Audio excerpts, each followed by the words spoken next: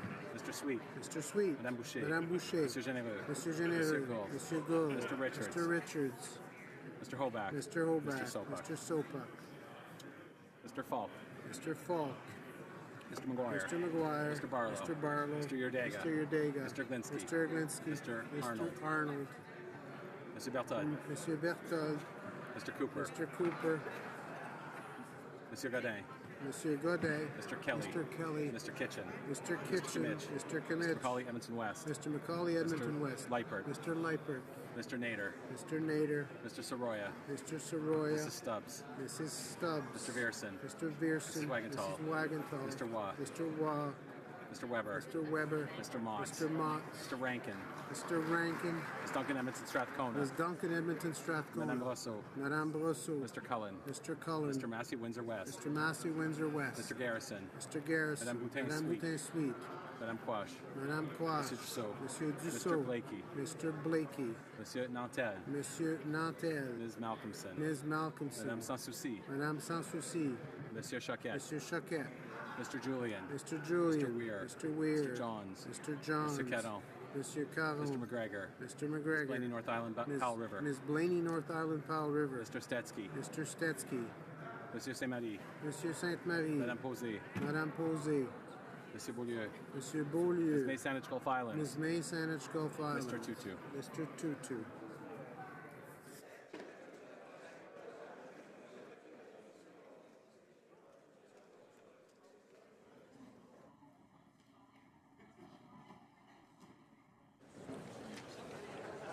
Yeas pour, nil, aucun. Nays contre, 231, 231.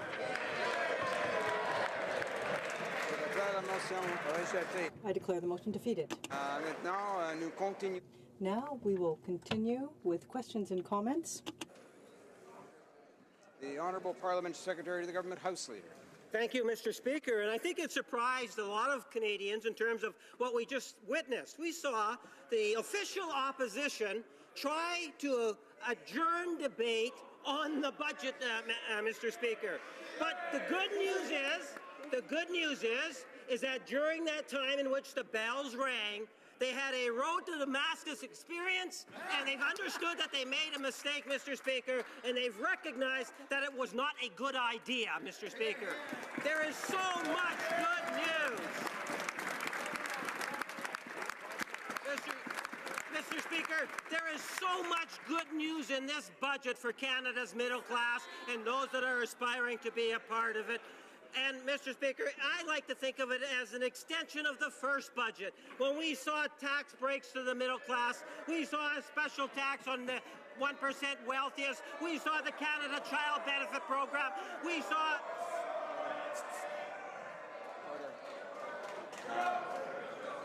I remind honourable members that we are under questions and comments. This is part of the debate. I do see the honourable member for Windsor West is rising on a point of order. Yes, thank you, Mr. Speaker. I just ask that if we have continued votes, that the Liberals at least ask their drivers and their chauffeurs to stop actually idling vehicles while we actually come in and vote. That would be appreciated because often is the case, as is this vote, we have numerous vehicles that are idling outside of Parliament Hill, and they were often very critical of previous administrations of that. I don't think that fits under the category of points of order. But we'll, the Honourable Parliamentary Secretary, we just sort of finish up on his question, and then we'll go to Absolutely. Mr. Speaker, one of the criticisms that the government, the opposition across the way has said, let's be calm, it's coming, Mr. Speaker, is the issue of deficit. My question to the member across the way is, why does he believe that this government should take any advice from the Conservatives when they had a record $150 billion plus deficit and Mr. Harper was unsuccessful in balancing the budget in the first place? The Honourable Member for Mégantic-L'Érable. Mr. Speaker, First of all, allow me to react to the initial comment made by the Parliamentary Secretary. If we did this, it was for a simple reason. It's to give all members on our side an opportunity to understand what's happening in the other room. What's happening on the other side is depriving you of your rights. You won't have an opportunity to speak, to take away the rights to speak in committee. That's what's happening in that other room. And that is taking away the rights, which were in fact the rights that were used to elect you.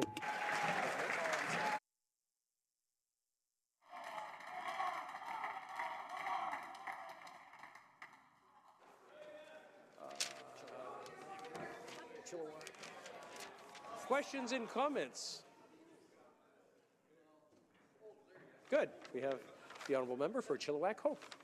Thank you very much, Mr. Speaker. And of course, I'd like to thank the member for his excellent speech and for his excellent questions today as well in question period. And what we've seen today is, once again, a government that is unaware of why the House has gone into this sort of a thing where there are votes like this. It's because we're standing up to protect the rights of all members of Parliament, including those Liberals over there who should know better. Many of them do. Many of them sat down in the window seats in the last Parliament as opposition members, Mr. Speaker, and they were afforded the rights to debate at committee, to keep speaking at committee without limits. They were afforded every right of the opposition members in this House, and now they want to take it all away, Mr. Speaker. So we will continue to stand here and defend the rights of all members of Parliament as long as it takes, Mr. Speaker. I'd like to ask the honourable member about the Conservative record of 1.3 million net new jobs, 2 balanced budgets in a row, and if this government could learn any lessons from that one, Mr. Speaker. The Honourable Member for Mégantic-l'Érable. Mr. Speaker, I think that we were all elected here to represent our constituents. We're here to represent all Canadians. If we were elected, it's to defend their ideas, to defend their proposals. And if we're here today, each and every one of us in our seats, it's because people from back home have told us to come here and speak on their behalf. There are members in this House on the government benches, specifically the government leader, who wants to deny us that right, Mr. Speaker. And that is why I think it's so important for us to take a stand and give backbenchers on the other side an opportunity to rise as well and to familiarize themselves with what's happening in the other place where their leader is trying to pull the wool over their eyes, pull a fast one on them, in fact, Mr. Speaker. But to come back to the budget, our $28.5 billion in a deficit. Remember, they'd promised just a little teeny little deficit, but now we're looking at, 2019 they were planning on balancing it. Now it's 2055.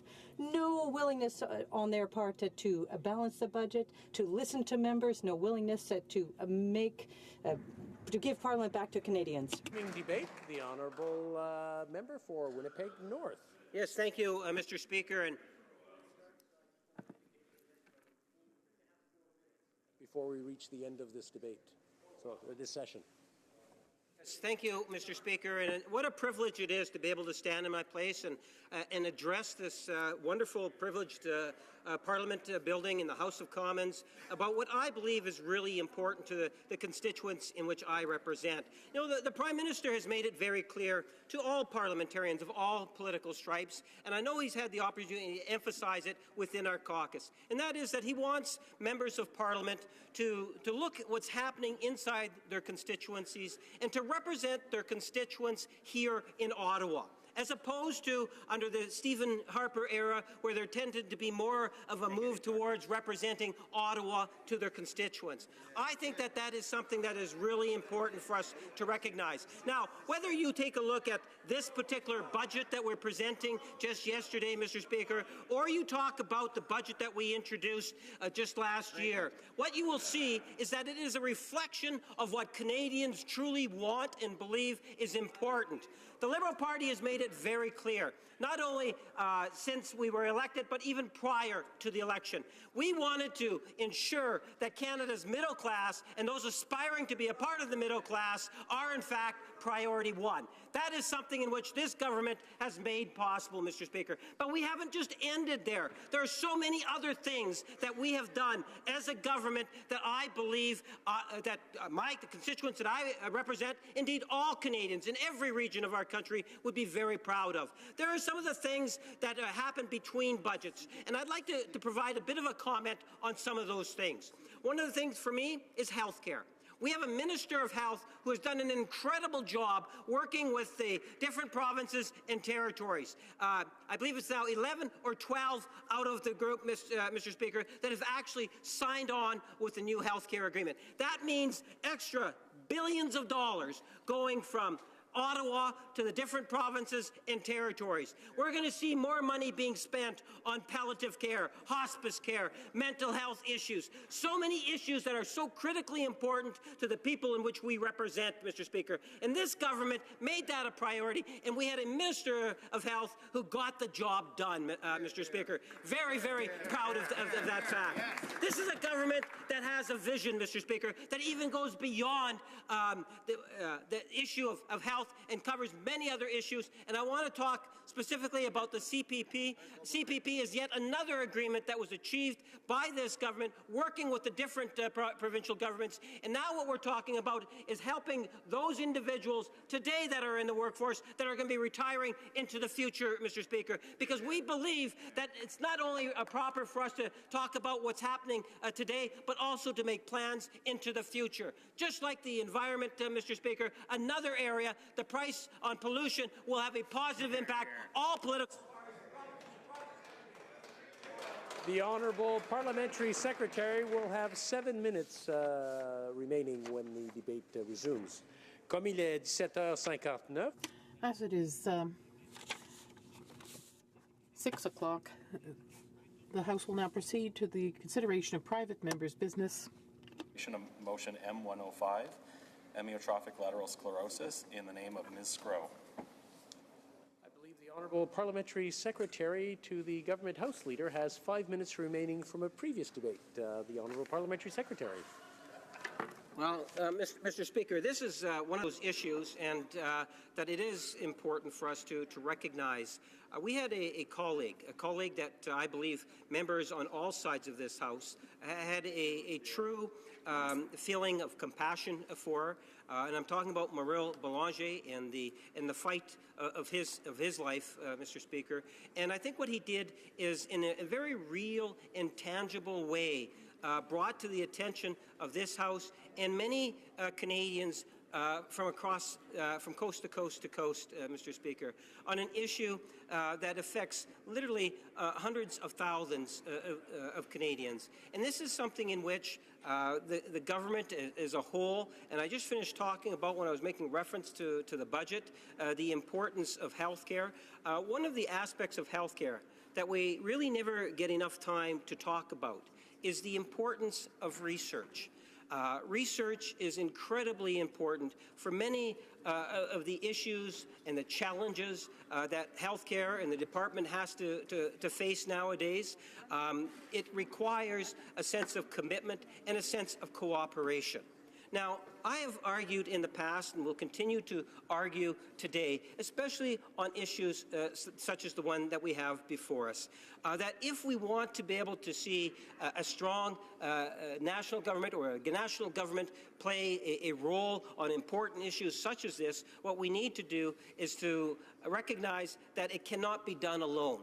When you talk about ALS, there are many different stakeholder groups, many different healthcare professionals and others, different stakeholders, family members, affected individuals that truly care and want us to advocate for this issue, bring it forward, and see if, in fact, that we can make a difference. So the question then becomes, well, what can Ottawa do as a nation or as a level of government? I would argue that Ottawa is in the best position to be able to demonstrate national leadership.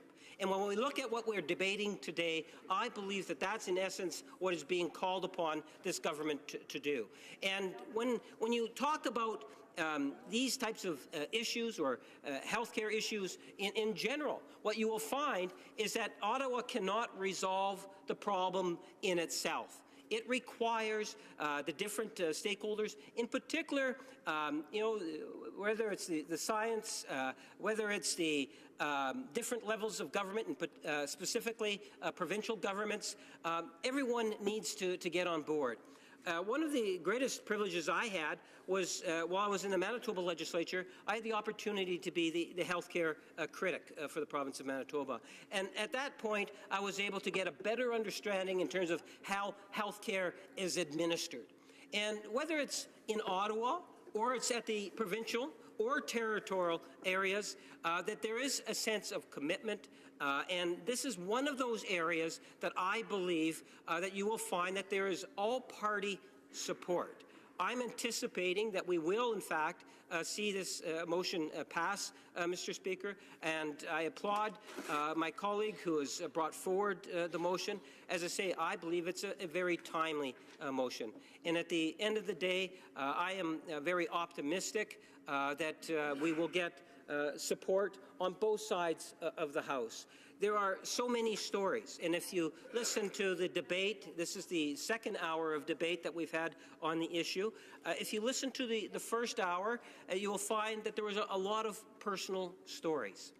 And I truly appreciate when we get into private members' business and we're provided the opportunity to listen to many of those personal stories. And I suspect, Mr. Speaker, we will hear more of that in just a minute or two, Mr. Speaker, because it's one of the ways in which not only as parliamentarians, but Canadians as a whole can identify with issues such as this and what it is that we can actually do.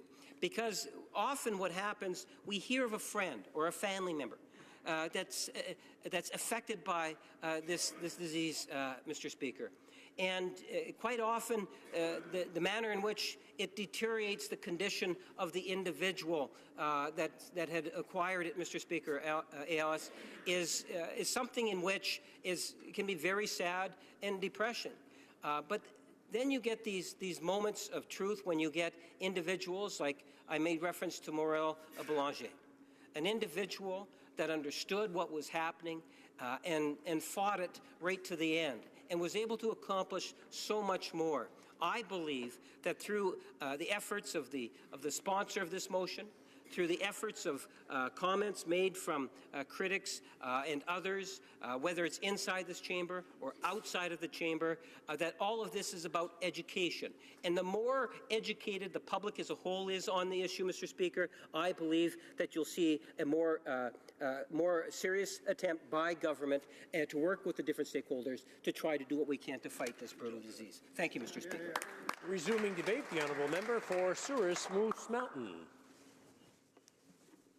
Thank you, Mr. Speaker, and I am pleased to rise in the House to speak on this motion put forward by the member for Humber River Black Creek regarding amyotrophic lateral sclerosis, most commonly known as ALS or Lou Gehrig's disease. M105 does two things. It calls on the government to reiterate its commitment to combating ALS through research and awareness, and it also calls on the government to increase funding for research and create a strategy to assist the eradication of ALS as soon as possible. Both parts of this motion are necessary steps that need to be taken and will serve to help those currently suffering with ALS as well as those who will be diagnosed in the future. As all of us know in this House too well, ALS is an aggressive disease. We saw firsthand how it quickly and drastically affected our colleague, the Honourable Marie Bélanger, just last year. Today, there are approximately 3,000 Canadians living with ALS, and each year, roughly 1,000 more are diagnosed. There is no cure for this, and about 1,000 Canadians die from ALS each year. Mr. Speaker, that equals to 2 to 3 people every day that are dying from this incurable disease. The average onset occurs between the ages of 40 and 60 and is most common among men than women. Currently, there is no known cause for ALS, which is exactly why this motion and in turn more research needs to be done. Of all those diagnosed with ALS, only 5 to 10% will have a familial or hereditary type of the disease. There is also no established, concrete way to detect the disease early. Even once symptoms begin to appear, it can be difficult to diagnose as the symptoms tend to mimic the typical signs of aging, such as lack of coordination, muscle weakness, and cramping. Once diagnosed, 80% of people with ALS have a life expectancy of 2 to 5 years. As I stated previously, this is a very aggressive disease, and more research needs to be done so that it can be diagnosed and treated as soon as possible once symptoms begin to occur. In my previous life as a chiropractor, I was fortunate not to come across any patients who ended up being diagnosed with ALS. However, while I was doing my fellowship and working and studying at the Royal University Hospital in Saskatoon, I experienced a patient with ALS. As a diagnostician, this is not a condition you readily forget. Given that ALS is relatively uncommon and that the symptoms can easily mimic those of others, less serious medical conditions, I encourage all primary health care practitioners to ensure that they are getting the full picture with respect to a patient history, complete orthopedic and neurologic exams, and to use all the diagnostic tools and information available to them. If there is any doubt or concern, I would also encourage health practitioners, when in doubt, to refer their patient to the appropriate specialist and, where deemed necessary, to an ALS specialist. While there may not be a cure, it is worthwhile to do everything possible to try and extend the lifespan of that patient should they eventually be diagnosed with this disease. Mr. Speaker, one aspect of living with and fighting ALS that many do not tend to think about is the financial cost. It is common that those with ALS and their families will end up paying hundreds of thousands of dollars to manage this disease. These expenses come in many forms. Most people with ALS prefer to live at home with their loved ones while they battle their disease. This means that homes need to be retrofitted to allow for greater accessibility, as those afflicted with the disease often end up wheelchair-bound due to the muscle degeneration. Ramps may need to be installed, doorways may need to be widened, and these things come at a cost. There is also an expense of medical equipment that is often needed when a person with ALS chooses to live at home. If the person has issues with swallowing, they might need to purchase a suction unit to ensure that the saliva does not build up and flow into their lungs. As the disease progresses, it might be necessary to purchase or rent a special bed to ensure that the person with ALS is as comfortable as possible. Other costs associated with ALS include medication, which can sometimes be extremely expensive. There is also the aspect of travel costs. I live in a rural riding. In order for one of my constituents to see an ALS specialist, they would need to drive for hours to get there. That means paying for fuel, food, and potentially accommodation in places like Regina or Saskatoon, which are 2 to 5 hours away. All of this to say, Mr. Speaker, that ALS is a challenging disease to manage just on the financial side of things, and that anything that can be done to find a cure should be done. There is also an emotional cost to ALS, which is impossible to quantify. For the person who is diagnosed, they have to cope with the knowledge that their condition is incurable, and they will soon lose the level of physical independence that they are accustomed to. They also feel pressure to get their affairs in order, as ALS can progress rapidly once it is diagnosed. These are just a couple of the issues that a person with ALS needs to confront while dealing with this disease. Families and friends are also affected by the loved one when the loved one is diagnosed with ALS. As many people with ALS wish to stay at home, family members will often take on the role of the caregiver. Being a caregiver is not easy.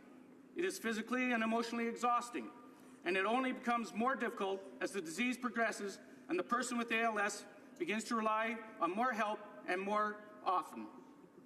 Caregivers sacrifice a lot when they assume that role, and I commend them for all that they do in that regard.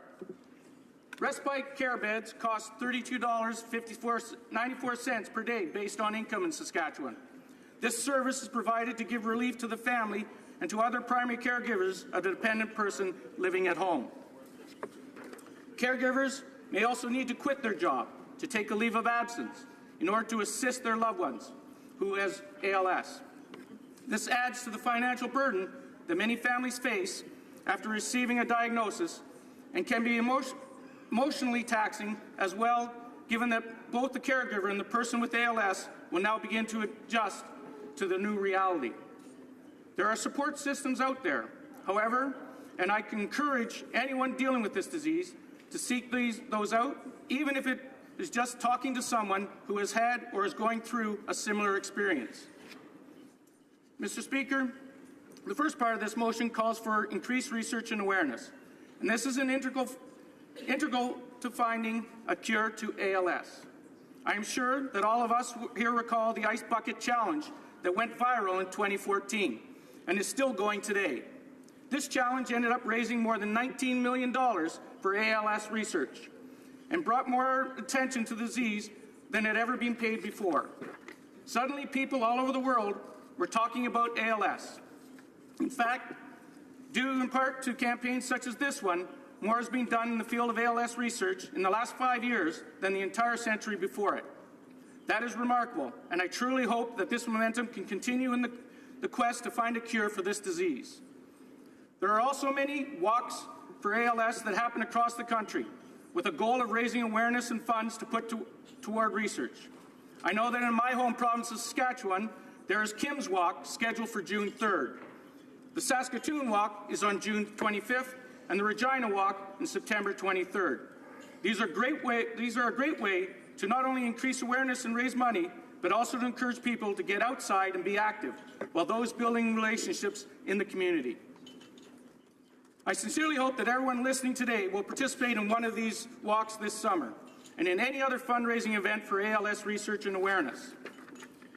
You can find a list of scheduled walks on the ALS Society of Canada's website, so please go and check that out. Mr. Speaker, we need to find a cure for this disease, and we need to do it at the earliest possible opportunity. In 2011, Brain Canada was created, and it is the only national nonprofit organization devoted to supporting all neuroscience research. The previous Conservative government invested $100 million over 7 years to Brain Canada, which expires in 2017. The ALS Society of Canada received $10 million through Brain Canada to stimulate research relevant to ALS, and I call on the Liberals to do everything in their power to maintain or increase that level of funding. Clearly it is needed, and I trust that the government recognizes that, just as the previous government did. ALS is currently incurable, but there is always hope. Technology has advanced quickly in the last few decades, and there have been many advances in the field of medicine because of this. I believe that this will, with the use of technology and continued support for ALS research and awareness, a cure will be found. I would like to thank the member for Humber River Black Creek for her work on this issue, and I encourage all members in this House to support this motion, as I will be doing. Thank you, Mr. Speaker. Resuming debate, the Honourable Member for Saint-Hyacinthe-Bagotte. Mr. Speaker, I'm pleased to be able to speak to amyotrophic lateral sclerosis, commonly known as ALS or Lou Gehrig's disease. I wish to thank the sponsor for the motion. This is very dear to my heart because the battle that those who suffer from this disease needs greater visibility and political support. As you will remember, in 2014, the fight against ALS became more visible because of the Ice Bucket Challenge.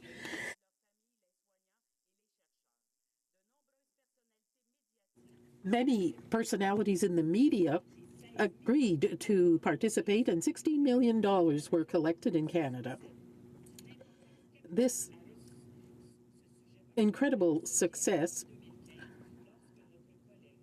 resurged in the fall of 2015 when our colleague, the Honourable Maurice Belanger, sent us word that he had been diagnosed with ALS and that it was incurable.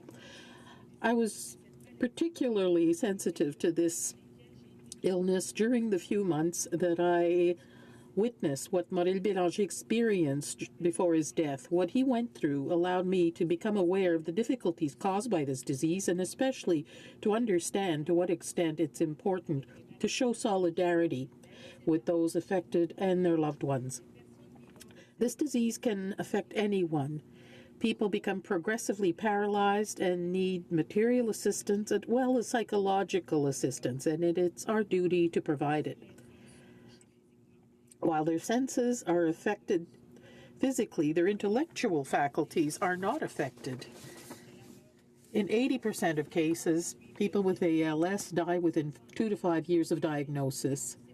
I cannot accept the fatality of this disease when innovative research projects do exist and encouraging advances happen every day. Let me explain. The Canadian ALS Society hopes to make this incurable disease curable by 2024. But if nothing is done to extend research efforts, and if funding dries up, medical progress may never see the light of day. The fight against ALS must be a top concern. Over 3,000 Canadians suffer from this disease. At least 3 people die from it every day. There is no known cure or effective treatment. This is why we must act without waiting. In 90 to 95% of cases, ALS strikes people who have no family history of the disease. It can appear at any age and affect any community. Nevertheless, researchers state that they've never been as close to finding treatment that would at least slow down the pitiless progression of the disease. Today, research, especially MINE project, are based on a genetic database of the disease. The project seeks to establish the DNA profile of 15,000 people with ALS, as well as 7,500 people who don't have it. The Ice Bucket Challenge was proof that citizens are aware of the need to fight ALS. There are so many local initiatives. I saw this solidarity in my own riding since many of my fellow citizens met the challenge. The ITA of Saint-Hyacinthe, les Sœurs Saint-Joseph, and even the Mayor of Saint-Hyacinthe, Claude Corbeil, when I was a municipal councillor.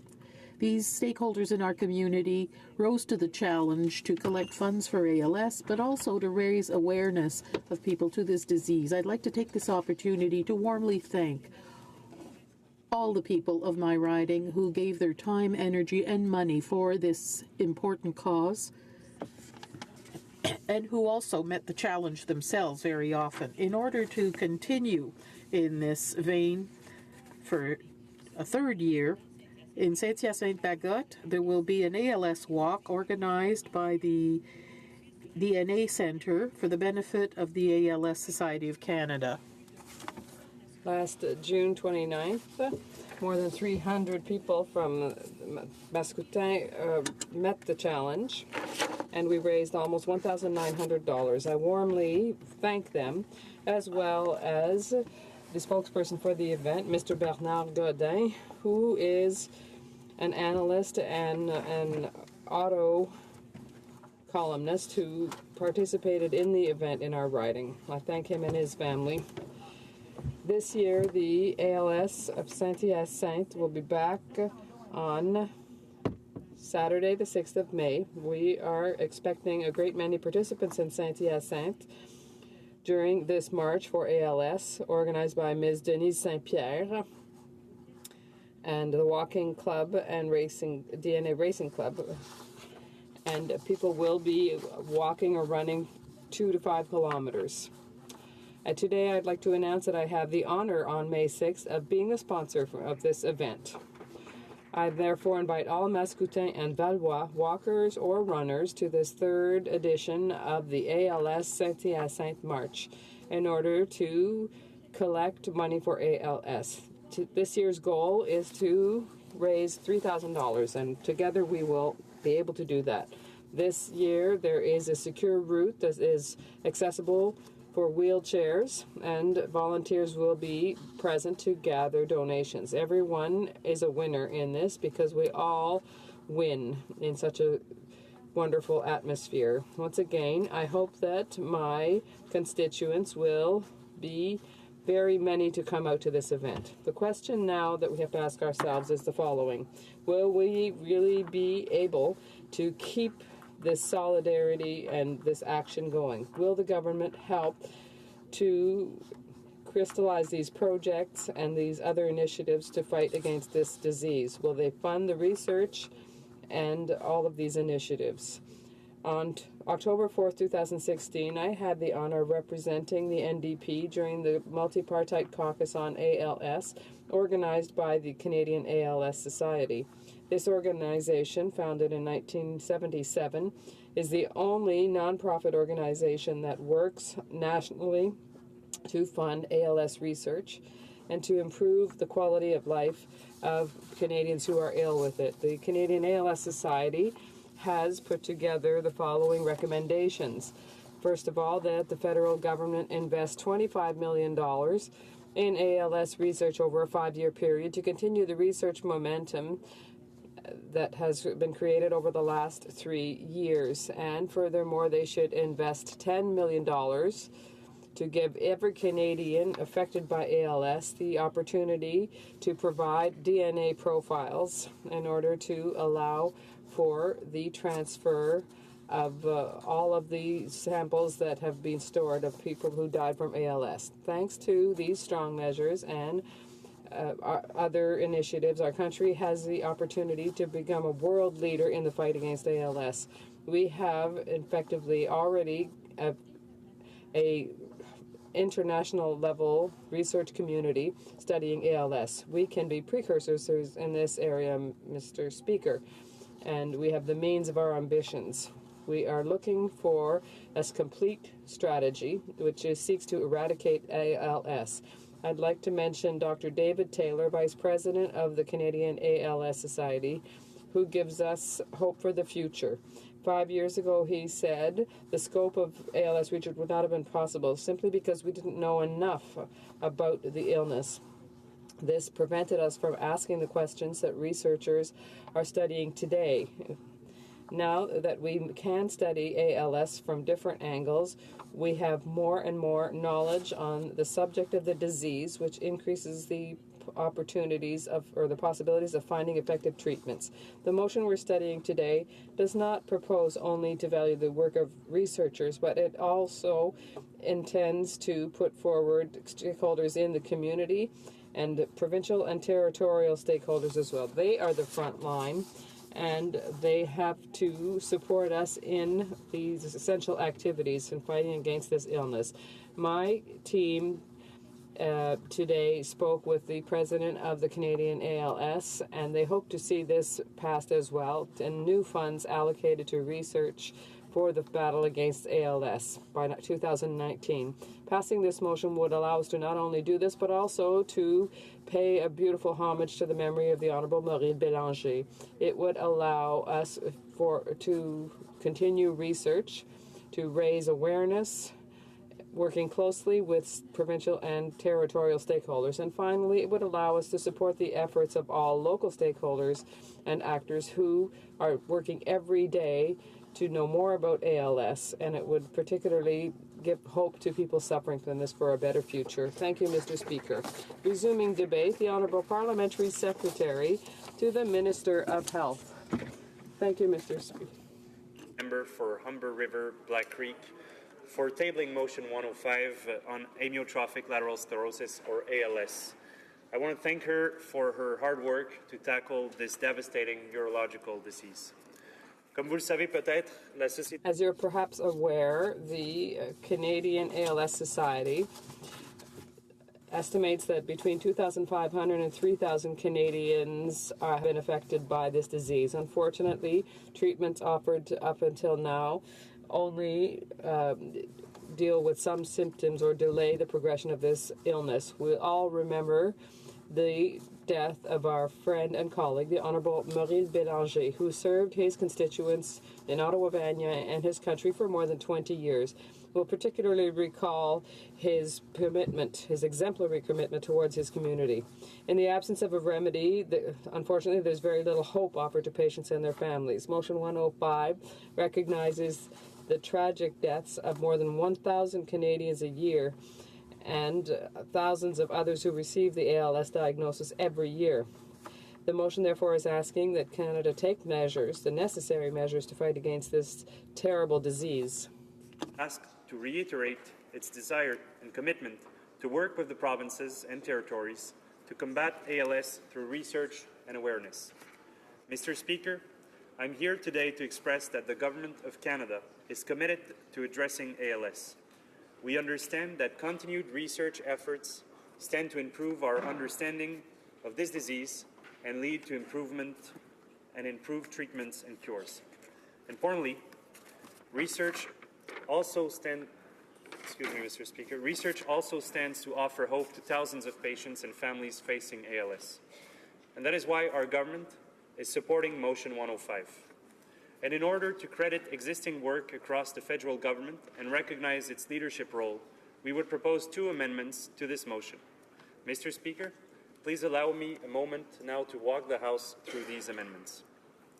First, in order to recognize past and current federal investments towards research on ALS, the Government of Canada is of the opinion that we should talk about playing a leadership role in supporting ALS research and supporting national efforts to find a cure for ALS at the earliest opportunity. Federal investments in research on ALS have risen these last years. Between 2011, 2012, and 2015-16, through the CIHRs, the federal government invested $16 million in research on ALS, including $4.4 million in 2015-16 alone, which represents an increase of 70% compared to 2011-12. To these investments, we can add those made by Health Canada and the private sector, the non-profit sector. The Canadian Brain Research Fund, administered by Brain Canada, has a matching contribution system under which is Health Canada and can provide equivalent funding. And since 2014, the funds received from the Ice Bucket Challenge have been doubled by Brain Canada to finance work that is focused on the causes and treatments of ALS. Mr. Speaker, as you know, the federal government is playing a leadership role by increasing investments. By doubling the contribution of private donors and charitable organizations, the federal government wishes to encourage the Canadian population to support this cause. I say again today that the government's commitment to support eminent researchers in this country in the area of ALS will result in the best possible interest for all Canadians. The work of researchers like Dr. Jean-Pierre Julien from Laval and Dr. Janice Robertson from the University of Toronto are critical to the discovery of improved treatments and a remedy. It is critical to continue to support them. There are many policy approaches the government uses to coordinate efforts and raise awareness, from large-scale strategies and frameworks to targeted program and initiatives. The government takes care to ensure it uses an appropriate approach. It is not evident that comprehensive strategies are always needed when it comes to specific medical conditions and diseases. This is particularly true when effective programs and initiatives already exist. In addition, there is a tendency worldwide to address rare diseases, like ALS, through strategies and approaches that broadly encompass all rare diseases. Canada has developed several such strategies. For example, Canada's Rare Disease Strategy was launched by the Canadian Organization for Rare Disorders in 2015. It proposes a 5-point action plan to address unnecessary delays in testing, incorrect diagnosis, and missed treatment opportunities. One of these 5 goals is promoting innovative research. It recognizes Canada's open and inclusive research, strong international collaboration, and a research capacity that spans the research continuum, including basic biomedical research, clinical research, and health services and policy research. The strategy suggests leveraging these strengths in the field of rare disease research. It also promotes collaboration in all fields of rare disease research. Through a key international program, Canada is doing just that. Canada, represented by the Canadian Institutes of Health Research in Canada, Genome Canada, Les Fonds de Recherche du Québec, is a member of ARANET for research programs on rare diseases, or ERARE. This is an umbrella group including 25 organizations from 7 countries and is devoted to coordinating research efforts in the fight against rare diseases. Canada wants to increase its ability to prevent, diagnose, and more effectively treat rare illnesses like ALS, and also to be able to benefit from the resources and international expertise in this area. As you can see, Mr. Speaker, Canada already has the means to fight against ALS and other devastating diseases through its programs and initiatives. For these reasons, in the increase in investments in research on ALS, our amendment is intended to intensify current efforts rather than the elaboration of a new strategy. And in order to be clear, we suggest avoiding the word eradication in the motion. It's generally associated with infectious diseases. In the context of ALS, it would be better to use an expression such as finding treatments, remedies. This would help our nearest and dearest. Increasing federal investments in ALS research. I'm pleased to see growing ALS awareness across Canada, and I'm pleased that the Government of Canada will be supporting this motion with the amendments I described. With this support, the Government of Canada is playing a leading role in addressing ALS. We are calling on all Canadians to join us in raising awareness, supporting research, and offering hope to the thousands of Canadians affected by ALS. Mr. Speaker, I therefore move, seconded by the Honourable Member for Humber River, Black Creek, that the motion be amended by deleting all the words after the words "be call upon the government to" and substituting the following: play a leadership role in supporting ALS research and to support national efforts to find a cure for ALS at the earliest opportunity. Thank you.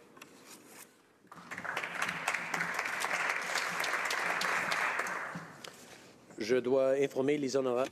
I must inform the honourable members that pursuant to the standing orders, an amendment, a motion comes from a member at the second reading stage of private member's business cannot be moved without the authorization of the sponsor of the motion. Therefore, I ask the honourable member for Humber River or Black Creek if she consents to this amendment being moved. Yes, I do. Very good. We have consent.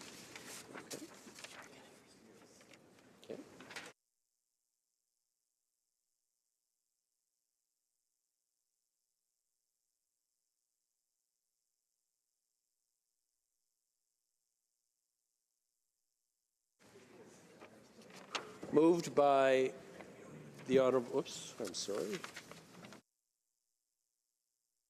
Moved by Mr. Lightbound, seconded by Ms. Groh, that the motion be amended by deleting all the words after the words, excuse me, B, call upon the government to, and substituting the following: play a leadership role in supporting ALS research and to support national efforts to find a cure for ALS at the earliest opportunity. Resuming debate, the honourable member for Vimy. Monsieur le Président.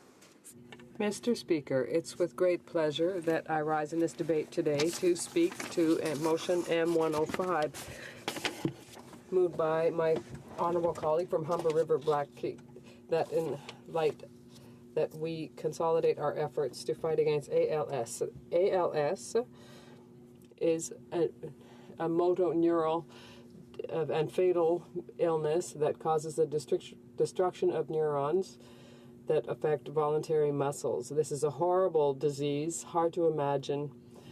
It is 1,000 times worse to have to live through it. 90 to 95% of cases, the cause of this illness is unknown, and there is no known treatment that allows to cure it. This generally develops very quickly. We have some financial abilities, scientific and technological, that are necessary to fund and implement research activities that will lead to revolutionary discoveries. Over the last 40 years, we have seen the eradication of many infectious diseases in the world, and we are working now on the possibility of eradicating 4 others. In fact, smallpox has now really disappeared from the surface of the earth, and this is one of the greatest medical exploits and world or global coordination that has ever been achieved. Furthermore, the United Nations announced on the 14th of October 2010 that mad cow disease, which was another viral disease affecting cows and other ruminants, had been completely eradicated thanks to human initiatives. The 4 other illnesses that we have seen eradicated were polio and malaria, and we could see these disappear during our lifetime or during the lifetime of our children. This global attempt is not a small affair. It requires time, money, and dedication. But above all, it is necessary. We have the tools to put an end to these diseases that cause the deaths of so many people. I was very happy to learn that Canada was joining the MINE project, a multinational effort that is based on, uses DNA to try to find genetic connections and bring hope to people affected by these diseases. This is a step in the right direction, but we must do a lot more. Only 62.5 thousand DNA profiles have been collected in Canada, which represents 7% of our goal. Today, I support my colleague from Humber River Black Creek to ask the government to recommit to finding a remedy and a cure for ALS.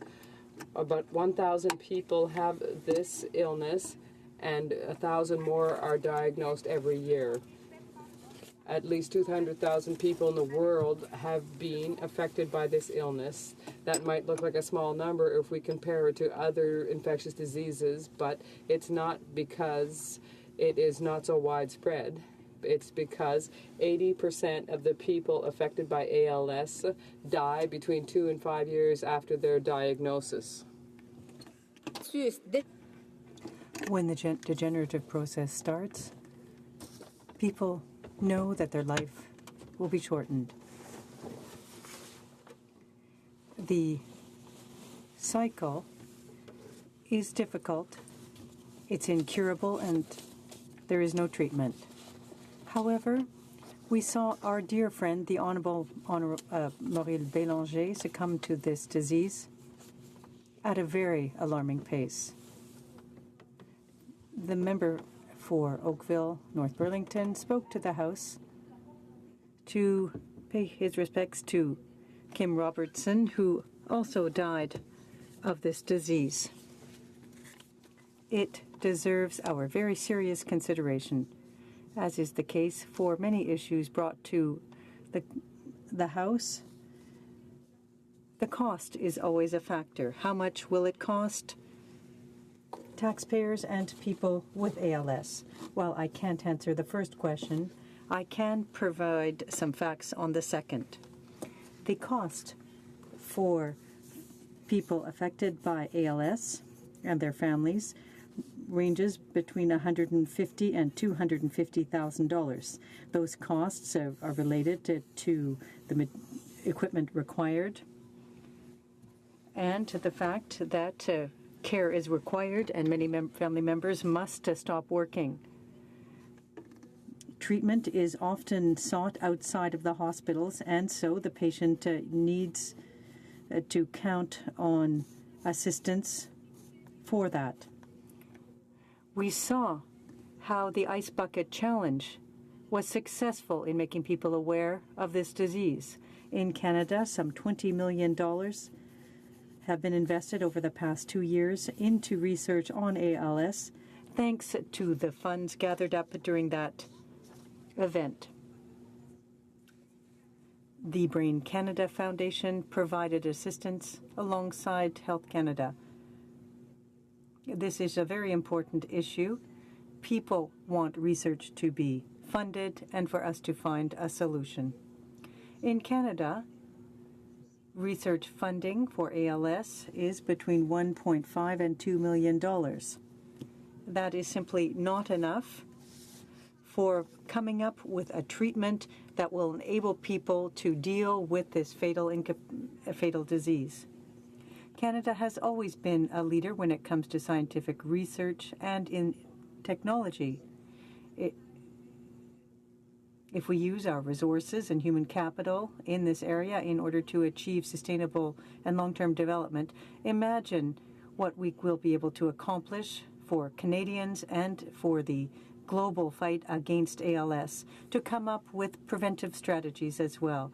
Imagine how we would alleviate the financial burden for the healthcare system and for patients, and think about the relief it will provide for the families who simply watch their loved one fade. This is an objective, something that can be achieved more quickly than we think. Let's commit to a future where our children or grandchildren will learn one day that there's been a medical breakthrough and it's possible to cure ALS. I'd like to quote a university professor from Simon Fraser University who is a president of the committee for ALS and a member of the board at another organization. ALS research and care for over 25 years. I have seen the evolution of our understanding and ability to treat this disease since the beginning of the genetic era. Discoveries of the last few years, combined with recent technological advancement, make this unprecedented time where we can now conceive a day when ALS is a treatable disease. But reaching that point, we will still take many years without some funding beyond grassroots fundraising. I'm certain that an investment by the federal government at this critical time will yield impactful results that will accelerate our ability to reach this amazing goal. Et je crois qu'il a raison. And I believe that he is right. By reaffirming our resolution, we can make ALS a disease of the past. Thank you, Mr. Speaker. The honourable member for Humber River, Black Creek, has 5 minutes right to reply. Thank you very much, Mr. Speaker, and let me begin by thanking so very much my colleagues in the House. I think after the kind of last couple of days of the political rancor that's been going on, it's just so enlightening to listen to us all come together on something that affected Muriel Bélanger, one of our dear members, and many others that aren't being spoken about today on the floor. So it's a nice peaceful feeling in this room that we actually can come together, that we can show Canadians that it's not all about politics all the time. It's about doing the right thing. So I want to begin by thanking all my colleagues for that, and I'm sure that I like to believe that Muriel is sitting in that chair where you are, Mr. Speaker, as he enjoyed so much his opportunity to be the Speaker. And it wasn't very long ago. And the whole House truly respected Muriel for what he was, for what he did, his 20 years of contribution here in the House. And we watched him struggle with ALS. And as he would come in, and he was my partner, and sit beside me and struggle every day, and he made it for question period for very, very many days. And it was such a struggle for him, but he was determined he wasn't going to give in to this disease. And he explored opportunities, what else was happening in Montreal, and went to different doctors trying to find a solution, trying to find a cure. But unfortunately, the disease just went through him so very, very quickly. I visited Catherine and Muriel a couple of weeks before Muriel ended up passing away. And my colleague spoke earlier about the immense cost involved in ALS.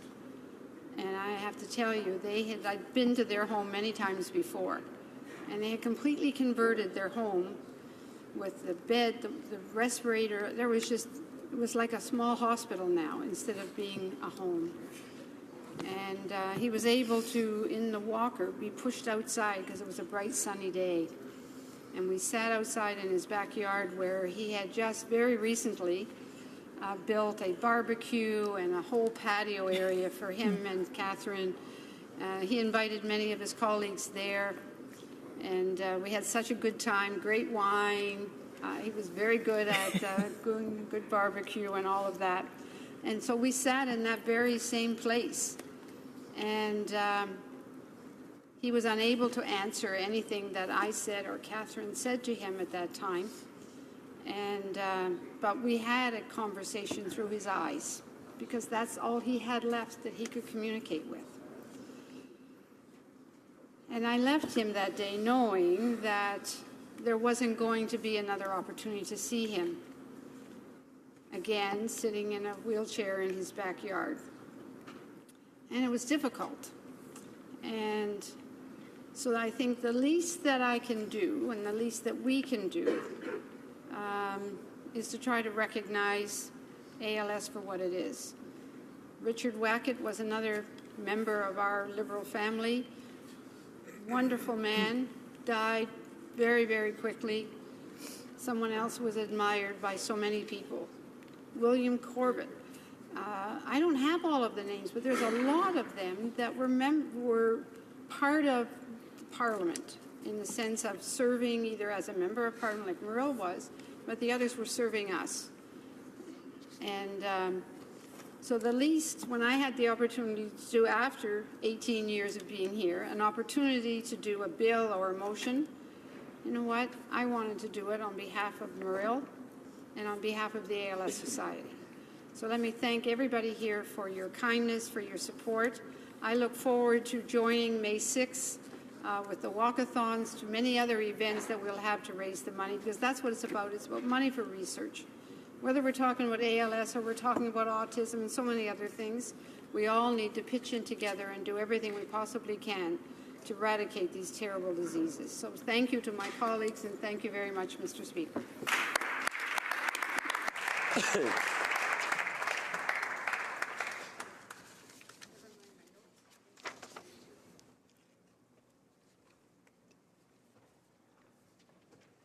I'm sorry.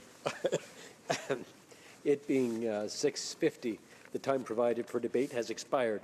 Accordingly, the question is as follows. Is the House ready for the question? Yes. The question is as follows.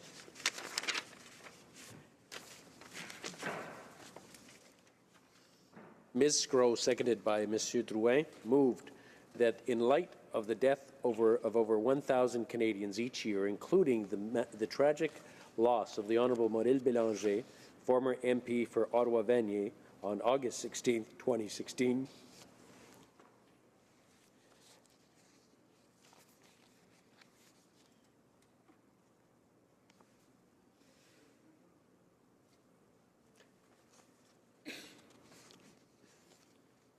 as a consequence of amyotrophic lateral sclerosis, ALS, the House, A, reiterate its desire and commitment to, in collaboration with provincial and territorial stakeholders, combat ALS via research and awareness, and B, call upon the government to increase funding to ALS research and to substantially increase natural efforts to develop and launch a comprehensive strategy to assist with eradication of ALS at the earliest opportunity. Amendment moved by Mr. Lighthouse, seconded by Ms. Sgro. Move the following amendment, that the motion be amended by deleting the words after the word be, call upon the government to, and substituting the following. Play a leadership role in supporting ALS research and to support national efforts to find a cure for ALS at the earliest opportunity. Is it the pleasure of the House to adopt the amendment? Yes. All those in favour of the amendment will please say yea. Yea. All those opposed, please say nay. Nay. In my opinion, the yeas have it.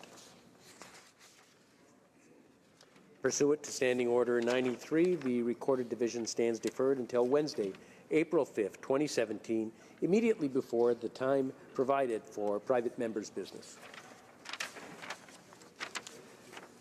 À ce moment-ci, conformément Pursuant to Standing Order 38, a motion to adjourn the House is deemed to have been made and seconded at this time. Therefore, the question is that this House do now adjourn. For Kootenay, Columbia. Thank you, Mr. Speaker. I'll start by repeating the question that I raised in the House earlier this week. The Calgary Olympic Bid Exploration Committee is making plans to include Banff's Lake Louise ski area in their 2026 bid. Putting the Olympic Games into Canada's oldest national park would demand expanding the resort into protected natural areas. The Environment Minister has been silent about whether she'd permit Olympic expansion in this UNESCO World Heritage Site. Will she stand today and firmly reject any further developments in Banff National Park? The Minister avoided my question in the House during question period, and she is not here tonight, which is really quite worrisome. So why did I raise the question? For three reasons. First reason is to give the Minister of Environment, who is the decision maker in this potential project, the opportunity to show her support for protecting national parks. I also want to be fair to the Calgary Olympic Bid Exploration Committee and their 2026 bid. They need to know as soon as possible whether Lake Louise will be part of the discussion or not. And of course, I want to protect the ecological integrity of Banff National Park. Banff National Park is a World Heritage Site, similar to Wood Buffalo, and we've seen recently what happens if government is not properly protecting a World Heritage Site.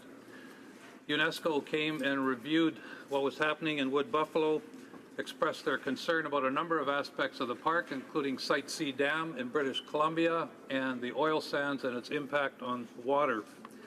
So what would happen to Banff National Park if additional development takes place in the Lake Louise ski area to accommodate athletes, the media, and the public in order to have the Olympic Games, which is a 2-week event, occur in this park?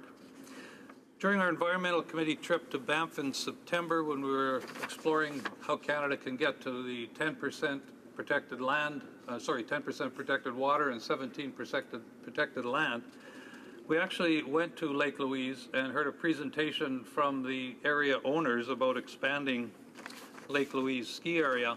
And National Park staff at the time said that there should be no development or changes to ski areas unless it benefits ecological integrity. The number one purpose of the Park Act is ecological integrity. So what have some of the locals said about this particular proposal? Once a generation, this dumb idea of Winter Olympics in Banff National Park comes up, explained conservationist Harvey Locke, a resident of Banff. It's a great idea to nip in the bud. It should not happen. It should not be considered. Locke says the hosting of events within the park would result in a development boom at the ski hill, and there would be pressure to expand the resort's boundaries. Banff National Park is a World Heritage Site, said Locke. To destroy part of it to support a 2-week Olympic event would be ridiculous. So my question again tonight, Mr. Speaker, is will the minister do the right thing and say no now to this proposal, which has the potential to seriously harm the ecological integrity of Banff National Park? Thank you. The Honourable Parliamentary Secretary to the Minister of the Environment. Thank you, Mr. Speaker. The protection and the promotion of ecological integrity is a critical thing for this government. We've made that very clear in a number of the decisions that we've made over the course of the past year, including in some of the provisions that were contained in the recent budget. But I would also say, Mr. Speaker, that there is no project and no imminent project with respect to the Olympics, nor any request for an assessment. The question that's being posed by the honourable member is entirely speculative at this point in time and may or may not ever become something that needs to be actually addressed. I would, however, say that if there ever was to be such a request to look at this issue and to assess it, a critical element of any such assessment, whether it's Banff or it's Jasper or it's any national park, would be a focus on ecological integrity and the importance of actually being able to protect the ecological integrity of the park. Thank you, Mr. Speaker. The honourable member for Kootenay, Columbia.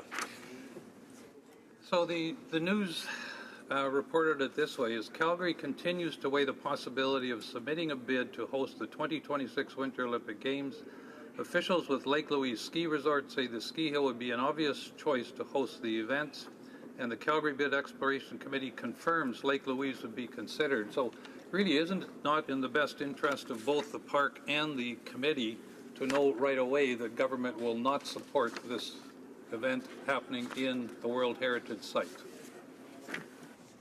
The Honourable Parliamentary Secretary. Thank you, Mr. Speaker. As I said, this is entirely speculative, and there may never be a request to actually look at this issue. So I think that the honourable member is getting a little bit out in front of what may or may not ever become a concern. But I would say to the honourable member that the issues around the protection of ecological integrity would be front and centre in any assessment that was done, if in fact that was something that ever needed to be done. The honourable member for Barrie, Springwater, Oro-Medonte is not present to raise the matter in which the adjournment notice has been given. Accordingly, the notice is deemed withdrawn. L'honorable député. The honourable member for Lévis-Lotbinière. Thank you, Mr. Speaker. When it comes to legalization of marijuana, the media has reported many things. There apparently were leaks in the working group. The co-founder of the business that starts marijuana saw stock doubling when a report hadn't even been published yet. I don't think it's ethical to see a Liberal working group making recommendations to the government about legalizing businesses. The Minister of Justice didn't even provide an opinion to the House to see if she had investigated the leak of privileged information. So, given the lack of response, we will not have any result of an investigation. Can the Minister of Justice put on her minister's hat and assure us that a formal investigation has been launched into this discredited working group? I'd predicted that we would continue to see Liberal scandals last December, and I'd like to draw your attention once again to the fact that this government wins the prize for lack of respect for its own rules and lack of ethics of a responsible government.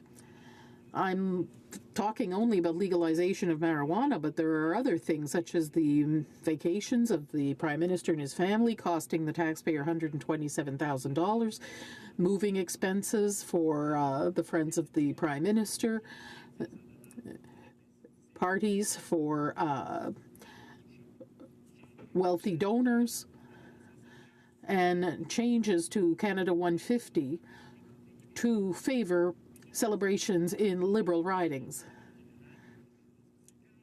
In the form to apply for Canada 150 funding, criteria were changed in 2016 without prior notice. The result is that all the organizations that submitted applications under the previous criteria, organizations that had been working for over 2 years to be part of the celebration of the 150th anniversary of Confederation, well, all those organizations saw their grant applications turned down.